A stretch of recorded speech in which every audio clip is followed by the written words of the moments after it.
వచ్చి under armour shoe అండి. ఈ షూ ప్రాబ్లం ఏంటంటే మీరు చూస్తున్నారు కదా సైడ్ లో షూ మొత్తం ఫెంటాస్టిక్ ఉంది. ఇక్కడ హోల్ పడ్డది అనమాట. ఆ హోల్ పడడం వల్ల సార్ ఏంటంటే ఇక్కడ ఇద్దామంటే అర్థమైతలేదు సార్కి. ఇక ఇన్స్టాలో యూట్యూబ్లో మనం రీల్ చూసి మన తీసుకొచ్చి సార్ కూడా నింగంపల్లి చూసిరండి. సార్ కూడా మీరు చూస్తున్నారు కదా. అయితే సార్కి ఏమంటారు 2 days టైం పడుతుంది సార్ అని చెప్పిన. ఇంకా సార్ ఏమన్నా టైం ఉంది బాబు చేస్తారా మీరు అడిగారు.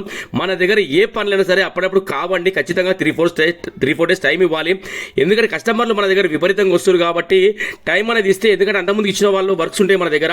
మీరు చూస్తారు కదా ఈ వర్క్ మన దగ్గర ఎలా అవుతుంది అంటే ఈ లెదర్ ప్యాచ్ వర్క్ ఉంది కదా, ఏదైనా సరే చిన్న హోల్ అయినా సరే ఇంత పెద్ద లెదర్ వాడతానండి నేను. ఎందుకంటే మళ్ళీ నెక్స్ట్ టైం అది రిపీట్ అవ్వద్దు. అది వాడే లెదర్ కూడా నా సైడ్ చెక్కుదాం అనమాట. మంచిగా మనం చెక్కినాక వర్క్ అనేది స్టార్ట్ అవుతుంది మన దగ్గర. మీరు చూస్తారు కదా ఇంత లెదర్ వర్క్ అనేది అవుతుంది మన దగ్గర. బలరాం ఫుట్వేర్ మన షాప్ పేరు. చేస్తే వర్క్ అనేది ఇలా చూడండి. అసలు చేసినాక మీరు బిలీవ్ చేయరు, లోపల అంత లెదర్ వేసినప్పుడు మనకి ఏమవుతుందంటే లోపల స్టామినా వస్తుంది అనమాట. ఆ స్టామినా వల్ల ఏంటంటే నెక్స్ట్ టైం రిపీట్ అవ్వదు అనమాట. మీరు షూ పడేసేంత వరకు మళ్ళీ అది రిపీట్ అవ్వదండి. ఇది నా గ్యారంటీ. ఎందుకంటే మనం చేసే వర్క్ ఏదైతుందో దానికి 2 సార్లు 3 సార్లు నేను గమ్ పెట్టిన తర్వాత దానికి యాడ్ చేయడం జరుగుతుంది. ఎందుకంటే మీరు లోపల మీరు అబ్జర్వ్ చేయండి. ఆ లెదర్ ప్యాచ్ వర్క్ మీరు చూస్తారు కదా, ఇలాంటి షూలు మనం చాలా చేసినామండి. మళ్ళీ క్లారిటీ కోసం మనం పెట్టడం జరుగుతుంది వీడియో ఇది.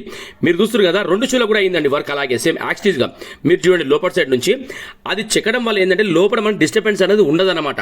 నేను చెప్తున్నా కదా 100 కాదు 200% వర్తబుల్ వర్క్ ఇది. సార్ మళ్ళీ ఇది 2-3 years వాడుకోవచ్చు అండి, అంత కెపాసిటీ షూలకు ఉంటుంది. ఇక్కడ మీరు ఇక్కడ అబ్జర్వ్ చేయండి, అక్కడ పైన కూడా డ్యామేజ్ ఉంది, అది కూడా గమ్ వర్క్ అయ్యింది. మొత్తం క్లీనింగ్ వర్క్ అవన్నీ అయినాయండి. ఇలాంటి వీడియోస్ మీకు మళ్ళీ దొరకాలంటే మీరు సబ్స్క్రైబ్ ఖచ్చితంగా చేసుకోవాలి. సబ్స్క్రైబ్ చేసుకోండి, మీ దేశం వల్ల షేర్ చేయండి, ఓకేనా. ఏదైనా సరే ఒక టైం ఇవ్వండి, వర్క్ అయితే మన దగ్గర ఎక్సలెంట్ అవుతుంది. మీరు వచ్చే ముందు ఒకసారి కాల్ చేసి రండి నాకు, ఓకేనా. Thank you so much to all everyone.